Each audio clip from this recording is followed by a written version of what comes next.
Hi, this is Steve, and here are some more of my gaming vexes.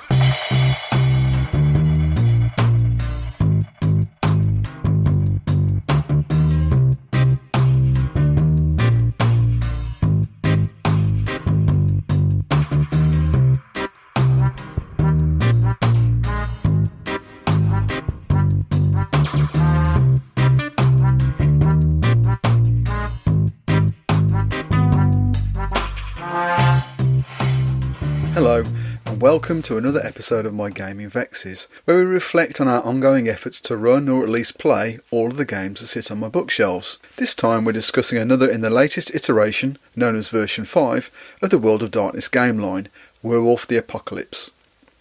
Returning listeners will know that we discussed our experiences with Vampire the Masquerade version 5 in episode 33.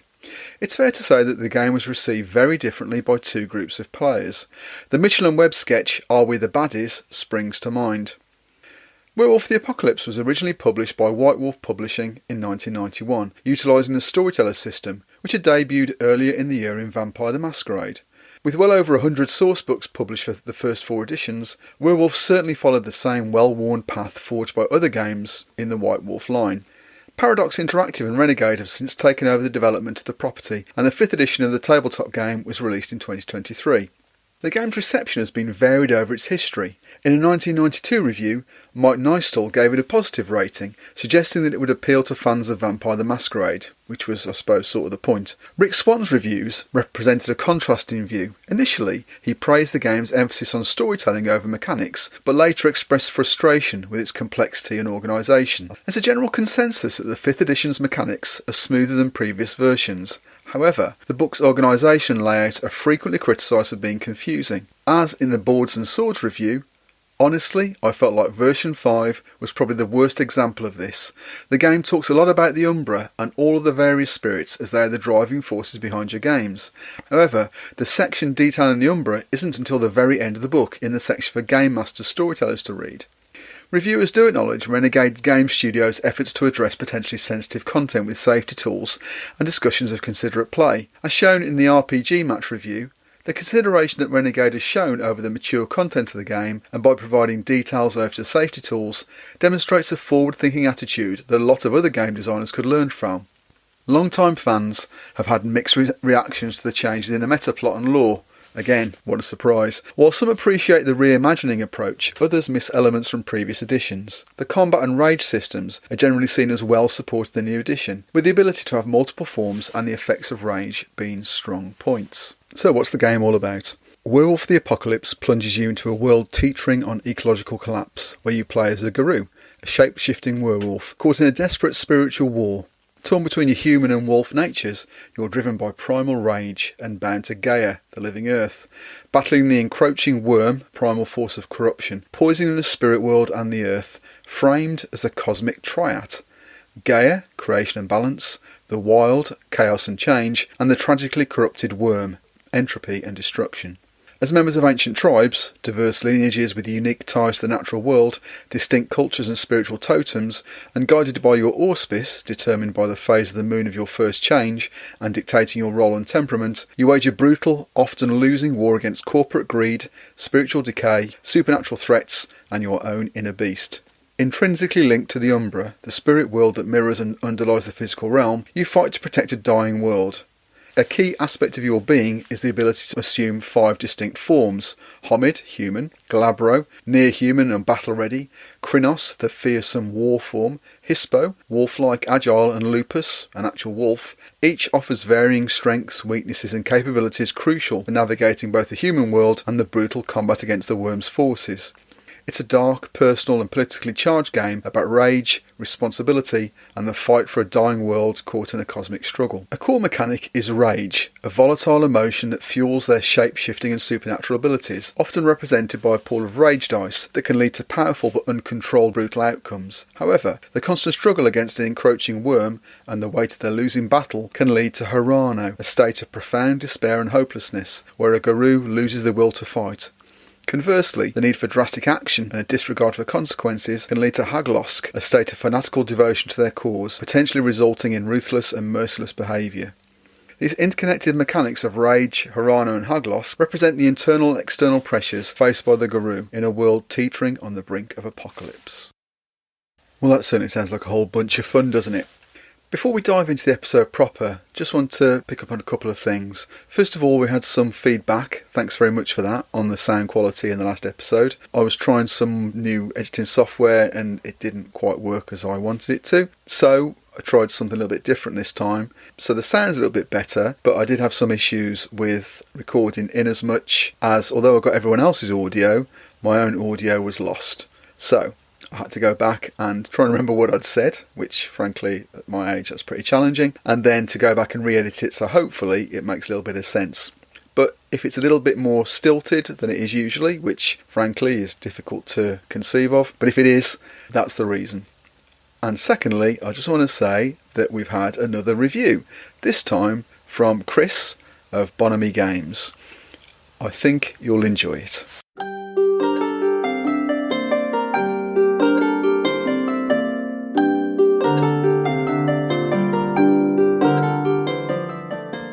Wake, wake, ye mighty turds, and touch ye cloth of Orlanth Rex's gaming vexes. Turn thy turtle's head towards the light, and dump all thy worries. Let rip ye winds of blessed relief, and perform ye biggest of jobs for a podcast which, if not ye number one podcast in the land, must assuredly be ye number 2. 5 big brown stars from me.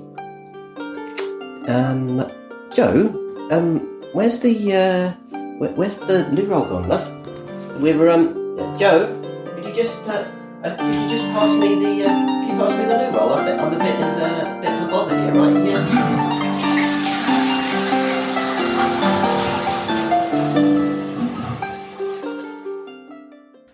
Thanks, Chris.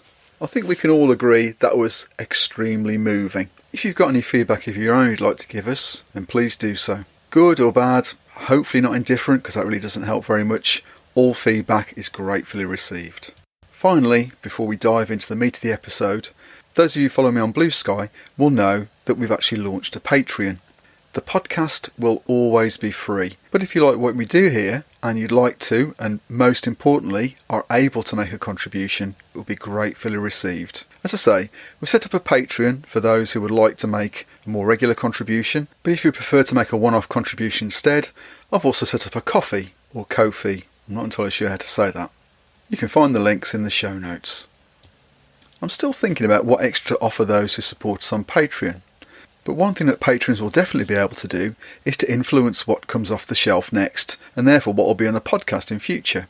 So a huge thanks to our inaugural Patreons: Mark Willoughby, Kat, Neil Benson, Martin Cookson, George Poles, Sam Vale, Dave Patterson and Neil Hopkins. All of those have chosen to join our Patreon at the woke turd level, and are currently fighting amongst themselves as to what comes next. And currently Ars Magica, Dune 2D20, Fading Suns 4E and Slay Industries 2nd edition are in pole position. If you've got a preference, you can head over to Patreon and make your voice known. And with that, on with the show. Get ready.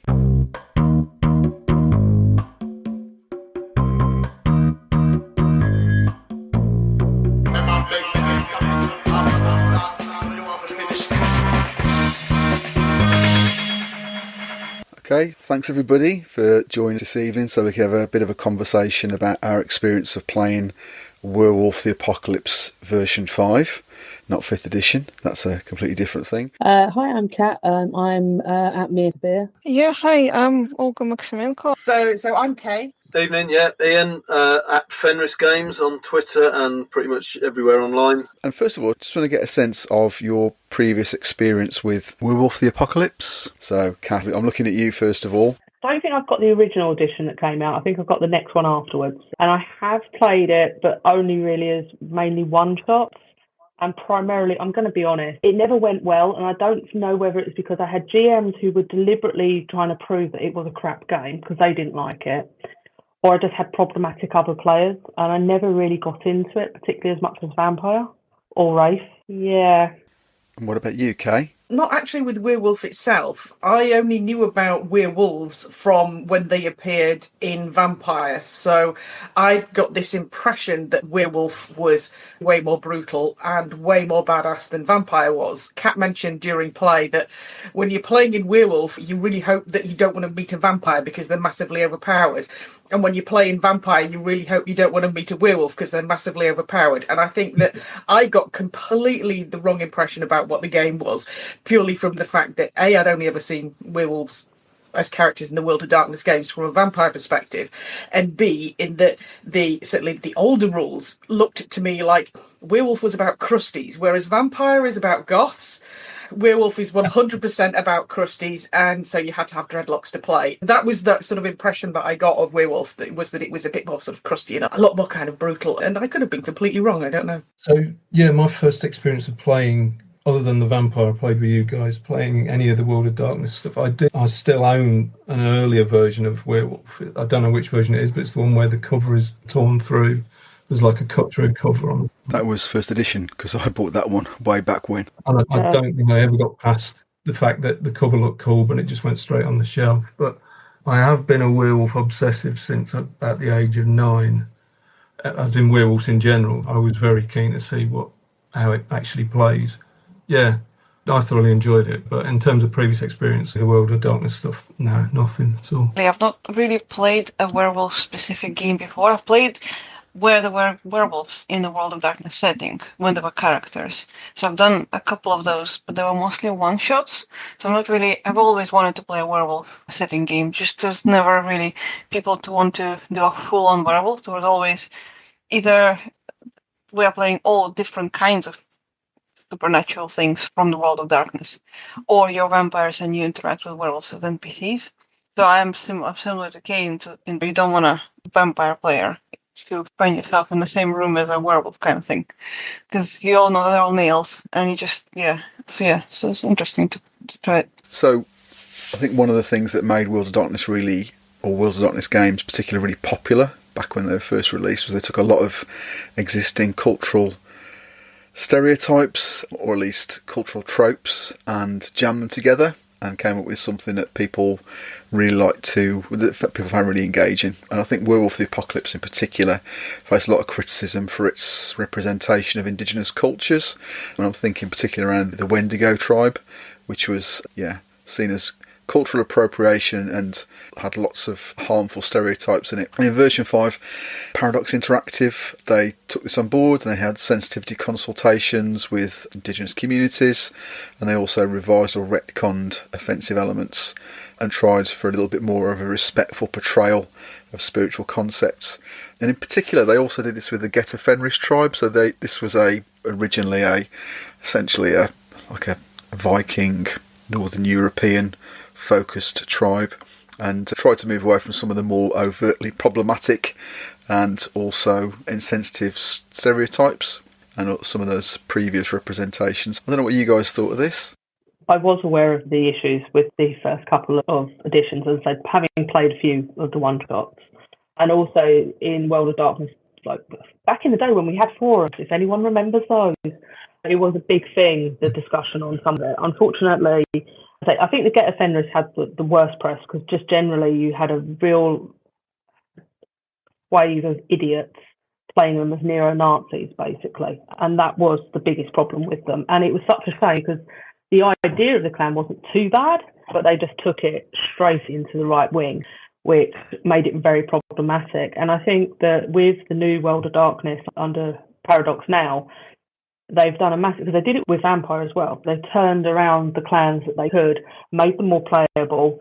It's done a really fantastic job. But I think when they got to Werewolf, they realised we need to remove them. We can't retcon these guys.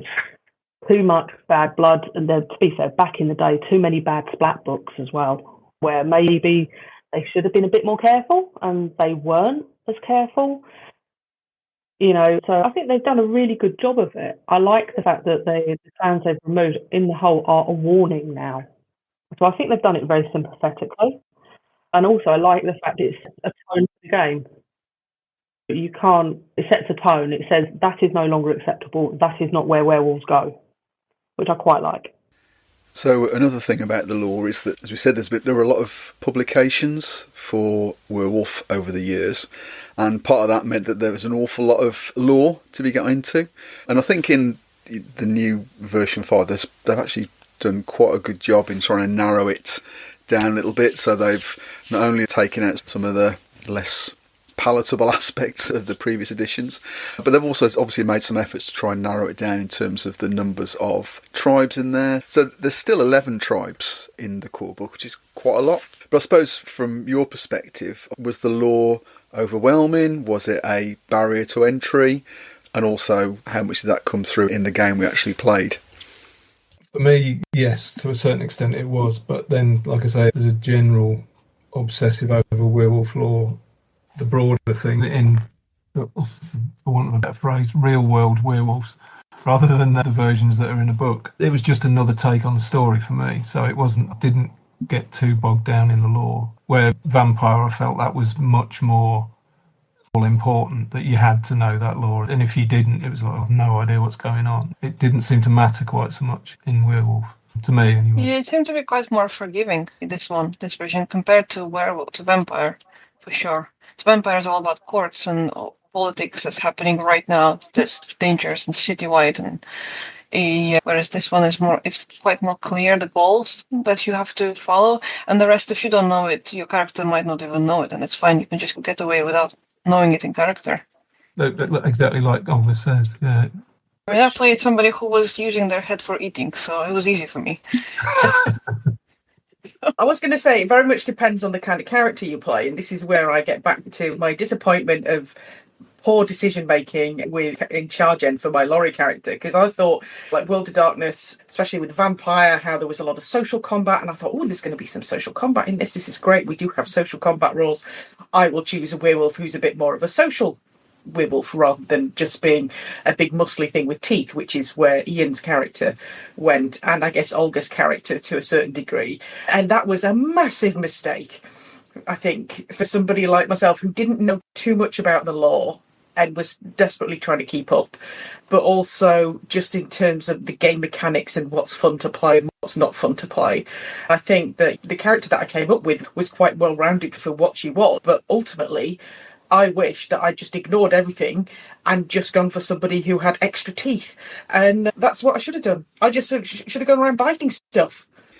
To be fair, even though, as you say, Laurie, your character, had a little bit more of a social slant to her, she was still a werewolf and therefore had the capability to turn into a sort of 12-foot tall, ravening war form of destruction. I suppose it's all relative, isn't it, really?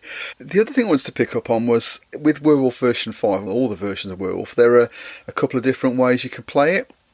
And so in the games or the sessions that we played, the focus was much more around opposing the worm in terms of the way it was corrupting humans in particular, but also animals and nature more broadly. But another way you can play it, another popular way of playing it, is as eco-warriors, fighting against pollution and chemical spills and corporate greed and all that sort of stuff. And we touched on it a little bit, but we didn't get too far into it. And I just wondered, from your perspectives, what your thoughts were about that. Is that something you would have liked to explore an awful lot more than we did? It depends on your players, right? It depends on what your players want to play. I would definitely play that. I would have wanted to see if we were to play like a longer version rather than a kind of short, very specific focused game. I would love to do the world plot stuff. Absolutely. As somebody who was involved with Hunt Sabin and animal liberation stuff as a teenager and into my 20s, it's absolutely something would be on my radar as a thing or as a setting to play in. So yeah, even the bits of it that we did touch on from this short game, it felt like it belonged. It didn't feel out of place at all.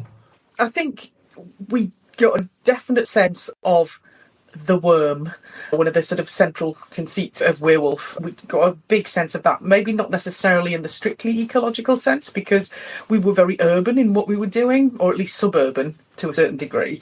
And I guess we can talk about the real world location of Rugeley in great detail shortly. But that sense of urban and suburban and societal decay was very much there, even though the letter of ecological kind of decline was, I guess, just implied, and it was there symbolically right at the start.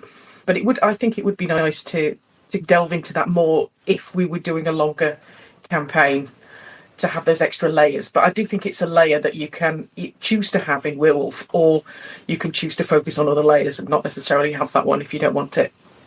It's funny, to the point that Kay made earlier about character generation. One of the things I got in mind creating Ali was, because of his background in Special Forces Afghanistan, was the idea of, if we're going to do some eco-terrorism, this is the sort of character I want. And then we didn't do that sort of thing, so his backup was biting stuff. We almost did. We did some questionably moral choices there. We went and had a little linear. Yeah, absolutely.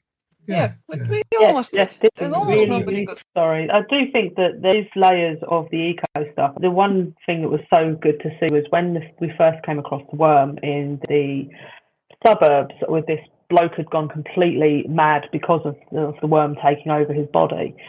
It was a quaint little place with loads of greenery, lovely garden. There's still nature there. And even then, the worm was definitely that dark counterpoint to what humanity could end up being, right through to the Amazon warehouse, which is the absolute antithesis of anything a werewolf wants to see. And only then did the breakthrough with the wasp moray look actually quite natural, because Amazon warehouses are high. Just to say that one of the scenarios we played was out of a scenario pack called Scent of Decay, which has been published by Paradox. And one of the scenarios we played, there's a large-scale fulfillment centre, and it's run by a company called Valmore. But because we were running this in the real world, as in Rugeley, as we've touched on, because there's actually an Amazon fulfillment centre in Rugeley, or there was, so obviously it made perfect sense to link them two together. There's no implication here that Amazon has been corrupted by the worm at all. This is purely a game. They subscribe to this, Steve. They listen to everything. Jeff Bezos is a big listener. He's very welcome to subscribe on a Patreon, obviously, but not him, but probably the AI scrapers are certainly listening in one way or another. That's true. Yeah. But just on that point about setting in the real world, the default setting for Werewolf the Apocalypse, and even for most of the other World of Darkness games, is the United States, which obviously is a very big place, but it always feels to me, always had an ambition to run Werewolf the Apocalypse in the Midlands, in Birmingham. So when I first picked up the game back in the early 90s, I was actually working in central Birmingham, and I was always struck by how much green space there is, even in such a large city. And also I was thinking about, actually, what would Werewolf look like in this sort of setting? Sometimes I find it a little bit challenging, in as much as, obviously, especially when you get into the horror aspects of it, that you're trying to set it in a real world, and sometimes that can be a little bit jarring perhaps. But anyway, I don't know, what do you think? It was fine as far as I was concerned. When I first picked up, I think you said it was 2nd edition. At the time, I would have been running a lot of Shadowrun and a lot of Golden Heroes at the time at college. And both of those, Shadowrun obviously less, but Golden Heroes was absolutely set in Medway, in Chatham at the time. It's always been part of that kind of setting on some level. And certainly most modern werewolf fiction is at least based around the real world to some extent, because that's the point of intimacy, the point of contact with the audience, isn't it? Is that this is happening next door to you, or in that waste ground, or in the woods, or whatever. So I think it's totally a valid setting and not too close to home. It's the right amount of close. It's good to see us take the urban fantasy tropes, which I think are often very much written, at least as far as Werewolf and World of Darkness is concerned, very much for an American audience, and put that British spin on it. And I think that it would have been really good to get an actual play of this kind of resetting of classic World of Darkness scenarios into a British setting. And I'm not talking Fall of London, which of course we've done before and that was there, but actually taking that British perspective. I think we very much brought that perspective to it, and I think that's sometimes why it was occasionally a little bit cringe for me, certainly for my character, who, on paper would work extremely well somewhere in the Rust Belt of America as this kind of tattoo artist who runs her own tattoo studio and is into all the sort of mystic runes and that kind of stuff. And you bring it back to the outskirts of Birmingham and it's all just a little bit sad, but in quite a funny way, and way that we've taken it with that, and how much of an edgelord is my character. And I tried to make her not very edgy at all and quite sweet. And in the end, it was just like, oh, bless. I was like, you poor thing, you just haven't got it. But it's that tension, it's that American-British tension, and the fact that we can't do that grandiose, extreme drama without at least some kind of self-awareness that perhaps doesn't filter into the original World of Darkness stuff. I think it's, again, part of the nature of werewolf myth is that kind of sense of pity, or of it being almost a pathetic story arc for most werewolf stories, where vampire things tend to be a bit more of a power story, and the vampire game reflects that a bit more. It's all about, as Olga said, politics and that kind of thing. The werewolf story arc in most stories, films, whatever, about a werewolf, somebody gets bitten, turns into a werewolf, they die at the end, and there's not really much more about it than that. And I think that's something I tried to lean into, and it's certainly something that ended up happening to my character. But it's one of the things you can't, or you shouldn't, fight too hard against werewolf stories, because it's just part of the DNA of the myth. And I really liked the fact that we played in the UK. For me, it was. Oh, I really loved the fact that we played in UK. For me, it was because I'm not from UK originally. It still is foreign for me anyway. But because I've lived here for so long, it becomes like home. But the grittiness and the urban fantasy of it still feels very appropriate for werewolf to me. And also, I wanted to say that compared to a vampire, it was interesting that we had the full days. So we had the full day and full night. So we had actually more immersive world than if you were to play a vampire, because vampire can only play at night.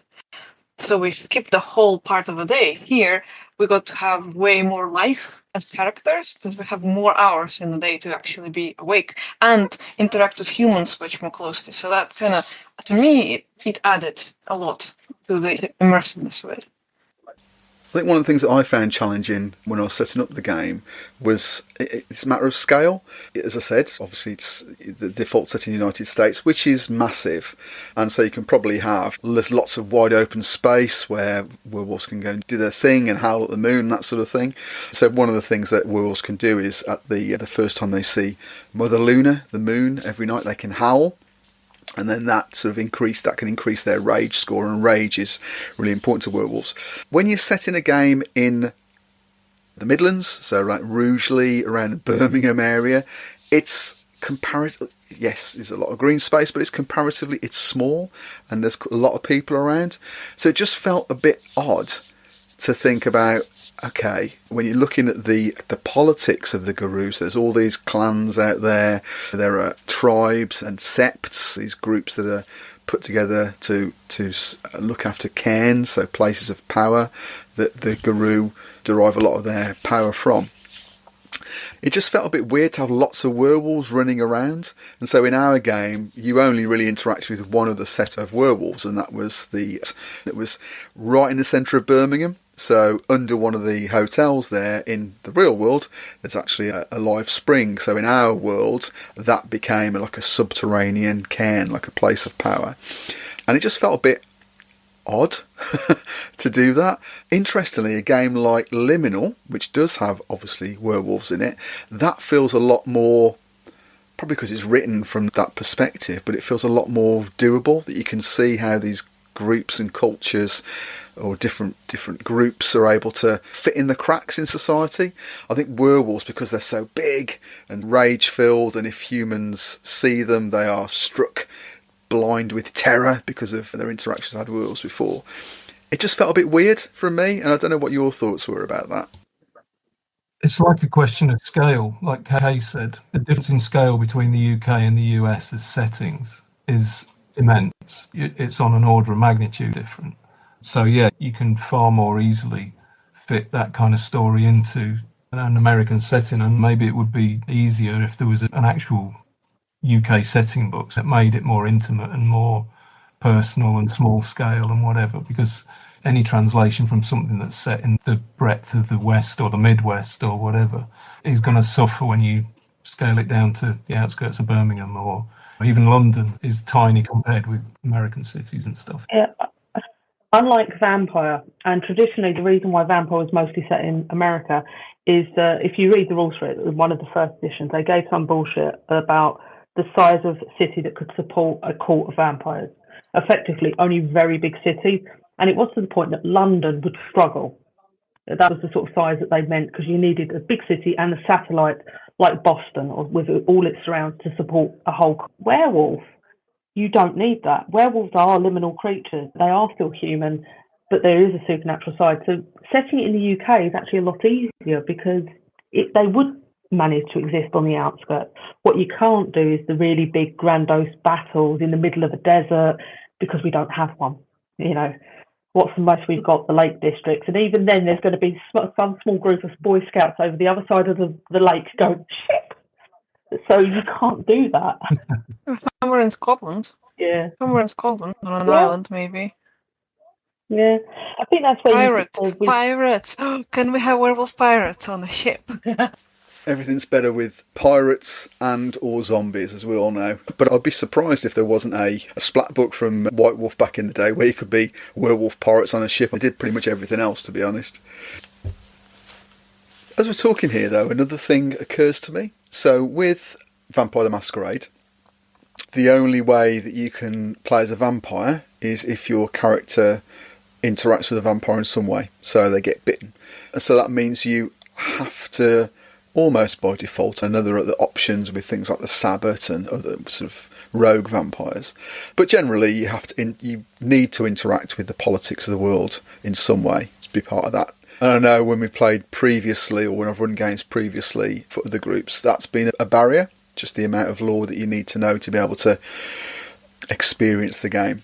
It strikes me with the werewolf, because in the way it's set up, you don't need to be bitten by a werewolf. In fact, there's a bit of a mystery as to how certain people become werewolves or not.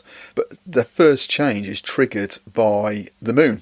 And depending on which phase of the moon you experience your first change, that's your what they call the auspice, which indicates what sort of werewolf you are, whether you're more focused on being a warrior, whether you're more focused on being a bit of a trickster, whatever. So it's perfectly possible to have a werewolf campaign where actually there's no interaction whatsoever with the political context of Werewolf the Apocalypse, that you could be a group of people who in some way have experienced their first change, and by the sort of tides of life have been thrown together, and you may play an entire series and never interact with another werewolf. That it could just be about perhaps some interaction with spirits, and that could be quite an interesting way to play it, I think, because it takes that load out right from the start. No, but I want to play that now, Steve. You're going to have to run it, mate. Yeah, we touched on that, didn't we? We did become social justice werewolves, SJWWs. We did become social justice werewolves ever so slightly, I think, towards the end of our storyline. But to have that as a sort of a free-form thing that you could do with your characters, where you could, in fact, go around biting people, which is one thing I wish my character had done more of, it would have been fantastic. Who doesn't like the idea of biting a fictional Nigel Farage? Come on, it's just there for the taking, isn't it? It's got to taste worse than those wasp spirits, surely. That's what the milkshakes are for, to make it go down easier. Improving the flavour. Again, at this point, I'd like to make it clear that no Nigel Farages, fictional or real, were harmed during the making of this series of Werewolf of the Apocalypse. But it also strikes me that if you were to run a game where so let's call it standalone werewolves, you didn't have that interaction, that's about as close to almost like a superhero game as you're going to get. So you'd have all the powers and the abilities, and it'd be more about how you learnt to, as characters, learn to mediate that in the world that you knew. Because let's say werewolves are tough, even if you have ones that are, let's say, more of a social focus, they're still hard. And I think all of you obviously read, so Olga's character and Ali, Ian's character, spent probably more time than any other in the war form of the werewolf, the Krynos form. I think all of you at some point or other did take on that form, and to a certain extent revelled in the sheer physicality of being a werewolf. It was the ultimate wish fulfillment escapism, wasn't it, really, from that point of view? I did enjoy it far more than the vampire that I played with you guys. But again, I think that's as much down to my own historical prejudice against vampire fiction and literature in general. I've just never found it as compelling as the werewolf stuff. No idea why, but that's just my taste and flavour and whatever. So this did feel, it's one of the more enjoyable games I've played over the last few years. Bigger, better, faster, stronger, lots more of it, basically. I think you touched on something about the real difference between the two games, Steve, is that Werewolf, I can't remember if it was Kat or Kay or Olga who said it, it's all about the social aspect of a pack, because canines are social animals. So it feels like a werewolf group is much more like your typical group of role players. The whole point is that you're acting as a group to do a thing. And vampire, to me, just feels like player versus player. It just feels there's too much of that going on, and it's like playing on a bad World of Warcraft server that's PvP, where every time you go out to do something, somebody's trying to stab you in the back. And for me, it was just a much less satisfying experience playing vampire because of that. Where this ticks all the boxes that we all want as a group of players. The other aspect of the game I want to touch on as well, because, it could be seen as a bit of a superhero game, but at the end of the day, it is a World of Darkness game, and so there's an element of horror, which is a core part of it. So I just wonder what your thoughts are about how the horror came through in the series of game we played. Yes and no. My character was stupid enough to go near an area and didn't notice up until the last minute where I got jump attacked. Luckily, 2 wonderfully big creatures came and ripped it apart for me, because my character is not strong at all. And at that point, that was quite scary, and that did bring over the horror of these things actually lurking and wanting to trap. They weren't so insidiously straight away there in your face. But by the time we got to the Amazon warehouse, and I think it was just a thing of the wasp type from where I suspected they're a bit more like it, is they just were a little bit, we know that we could figure out their structure a bit easier, and they weren't as scary. Even though they were tough, they were really tough. It wasn't quite as scary as the first one for some strange reason, or that was maybe just me.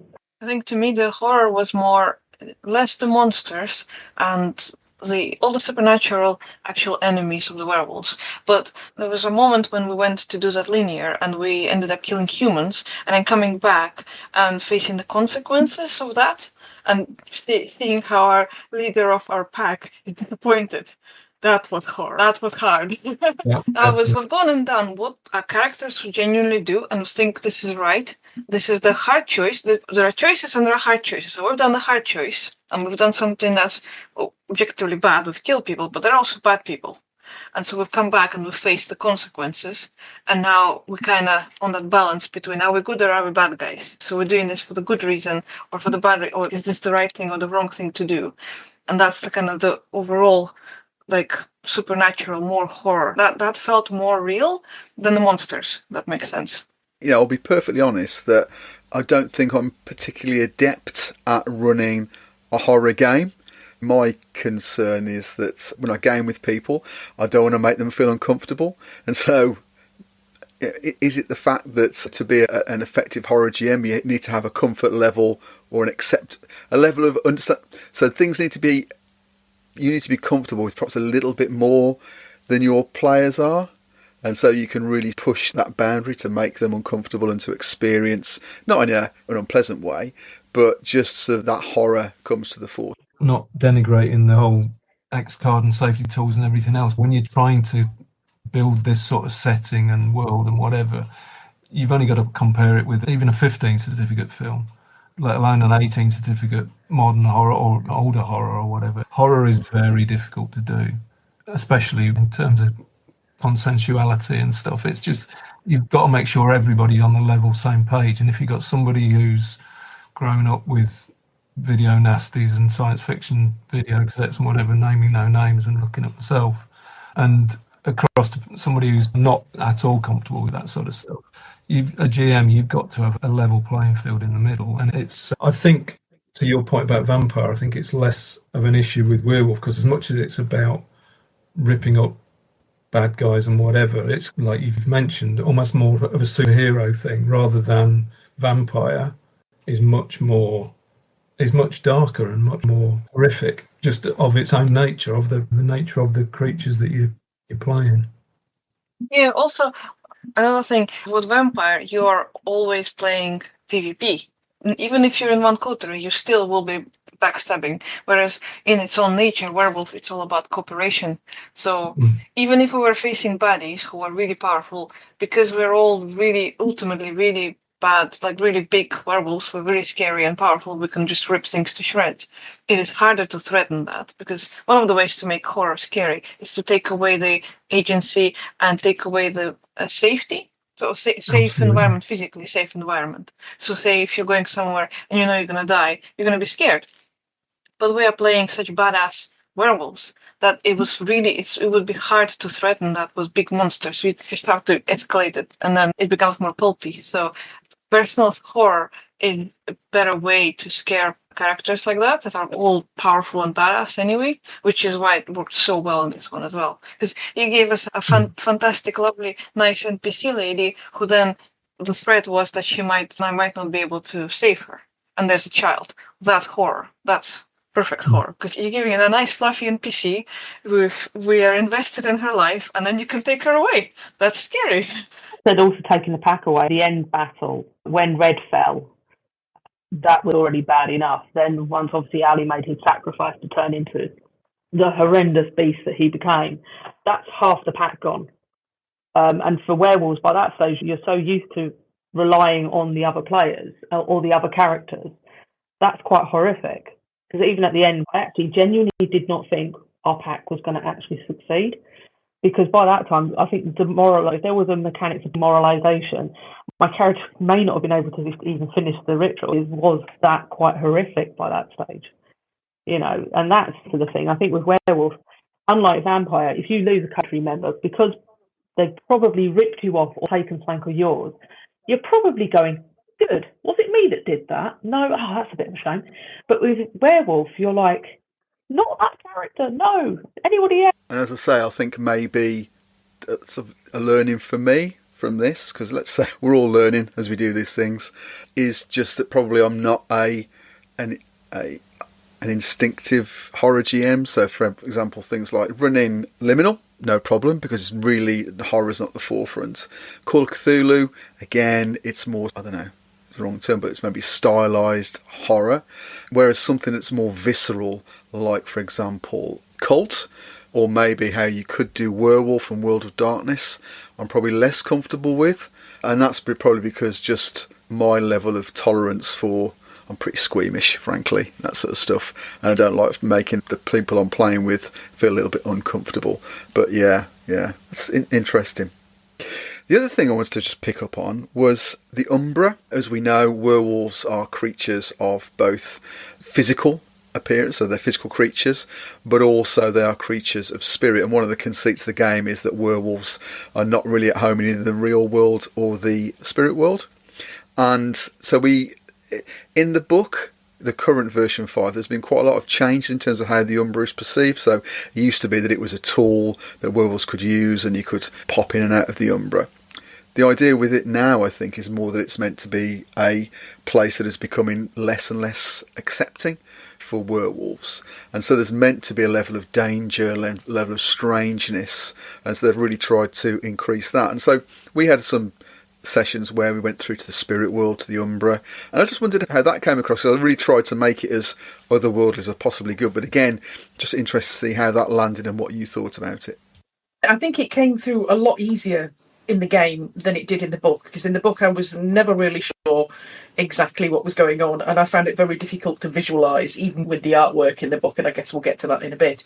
But because it's very conceptual, actually how you interact with the Umbra and how things manifest there and the kind of deeper symbolism of what you're doing with that, I thought you brought that out really well. And I think that's because, Steve, you come from that historical, you do a lot of historical role playing, you take a lot from history into the scenarios that you put in there, and well versed in things like the symbolism of heraldry and stuff like that. And I think that sort of came through into the Umbra really nicely in our game, in a way that, again, I think is very British and is probably not the way that Americans would have seen it. I just ran it in a way that would have been informed by the series of Liminal we played several years ago now. But I think, again, part of it is probably down to, and it's worth probably touching on the rules. I'm not going to get too much into that because we covered it in a previous episode on Vampire the Masquerade, which people can go back and listen to if they want to. Touching on the rules a little bit. They didn't get in the way, did they? That was the main thing, is, you don't want your rules to get in the way, and these very much didn't. I think partly because of the streamlining that had happened, from what I understand, between earlier editions and this one. So you definitely want that. But having said that, what is it with the goddamn World of Darkness dice where you can't just have normal numbers on? There have to be all these symbols, and if it's 1 dot and it's 2 dots, and we were using, was it Foundry that we were using? Yeah, so it was doing all the hard work for us, and yet still I could look at the dice and go, that may or may not be correct, I'm not entirely sure. So aside from the dice, which I have a personal bugbear with, I would say that the rules were actually very clear. I do a good dice pool based system for rolling. I think it's very clean. It also gives you a really good impression of the kind of impact that somebody could possibly have that you're going up against. You get that sense of jeopardy just because there's 400,000 dice on the table. But actually what the dice are saying, I have no clue. And just to say, we did run the game on Foundry. There's a nice free system on there, and that takes all the heavy lifting out of understanding what the dice say. This game has rage dice as opposed to Vampire, which has hunger dice. But again, it can be a little bit esoteric in terms of what they mean in practice. I think the rules are quite nicely streamlined. I think that you could easily introduce that to younger players, whereas the old edition of the rules was a bit more crunchy. I think this is certainly a lot of any older word. Everybody's younger than us. Oh, you'd come off there. A bunch of teenagers being able to play things that turn into murder machines. They'd be well up for it. At least judging by the bus and hearing the teenagers on there. I think they've done a really nice refresh of the rules. I think they're very easy. I will say the dice. Yes, if you're using a dice roller, you're never going to get used to the dice. Having played Vampire 5th edition in person and actually getting used to the new dice, eventually it does twig. It's not that bad, but I think it's one of those you need to actually physically roll them, whereas a dice roller doesn't give you that same. It doesn't click in my brain anyway, so if I just look at the dice roller and go, oh yeah, I wouldn't tell if it was just those on the table. On the screen, I wouldn't have been able to tell. So I struggle with any kind of rules anyway, but these ones, the only thing I'd say is if you struggle with reading a lot of rule books and understanding rules, you can get away with reading very little to play it and enjoy it. If you go to tell a story, you'll still be able to tell a cool story, even if you don't understand the rules, I think. One of the things I've realised about playing storyteller type games, I don't mean storyteller as in the World of Darkness system, but story games. Sorry, Old Scouts are role playing. They do exist. Is that you don't roll dice very often. And sometimes after a session where I haven't rolled many dice, virtual or otherwise, I get a bit twitchy. And so in this game, there was the immortal time where Laurie, so your character Kay, was waiting outside an abandoned dental laboratory to see if one of the baddies was going to turn up. And suddenly I found myself saying, right, now it's time to roll to stay awake. It became quite the trope. It is the trope now, which is roll to stay awake. And I'm going to use that wherever the minutiae of character life starts to impinge upon the rule of cool, is roll to stay awake. Yeah, the only thing with regard rules, again, pointing to what Kay had said about a typical World of Darkness book, from what I've seen, it was just the amount of stuff that's in there and the lack of organisation and poor indexing of a lot of it. But also, I think more in terms of mechanics that directly affected us. There were a couple of times where we had to retcon stuff because we'd picked rights or spirit stuff or whatever that wasn't relevant or might have been relevant in a longer game, and it just wasn't very well explained as a first-time player that, actually what you want to pick is X, Y, and Z. There's just, here's a list of 50 pages long of rights and tribes and everything else. There just didn't feel like there was much guidance. There wasn't much hand-holding. Maybe that's it. Comes from its nature of being a series of games that were for more experienced role players at the time they first came. I think with World of Darkness books now, I think that's just going to be a common thing. doesn't seem that, let's just say that they're consistent in their quality in terms of organisation. But the other thing I just wanted to pick on was about art, because I know that when we talked about the Vampire the Masquerade version 5 art, that Kay had some particular issues around it. So I just wondered what you thought about the art in this book. It's the third in the series, so maybe it's improved. I would like to say that I really like the art, and I really love the fact that the book, compared to the Vampire, I'm totally throwing the cat amongst the pigeons here. I love the fact that the Werewolf book, unlike the Vampire book, which is very sleek, very much like a normal role-playing game, the Werewolf one was actually printed so it actually felt a bit rougher and a bit more recycled, which I liked. And I also love the fact it was mainly illustrations and none of those shitty glampire pictures that are in the Vampire one. I actually liked the artwork a lot. So 100%. Yeah. I was going to say that the artwork on this had a big breadth of illustrators with different styles and different levels of skill, you could even say, and it felt very organic and very natural, whereas the Vampire book is absolutely the coffee table book of role-play games, isn't it? It's there to look pretty and not necessarily be very usable.